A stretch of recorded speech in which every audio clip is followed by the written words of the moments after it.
भिवंडी शहरातील Siddhivinayak gas agency समोर 5 kilo gas सिलेंडरसाठी आज सकाळपासून नागरिकांची मोठी गर्दी पाहायला मिळाली। गॅसचे वितरण मर्यादित असल्यामुळे नागरिकांना लांबच लांब रांगा लावाव्या लागत आहेत।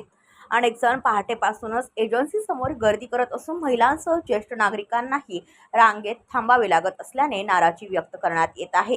काही नागरिकांनी गॅसचा पुरवठा नियमित आणि पुरेशा प्रमाणात करण्यात यावा अशी मागणी केली आहे। दरम्यान एजन्सी प्रशासनाने उपलब्ध साठ्यानुसार गॅसचे वाटप सुरू असल्याचे सांगितले असून लवकरच परिस्थिती सुरळीत होईल असा विश्वास व्यक्त केला आहे।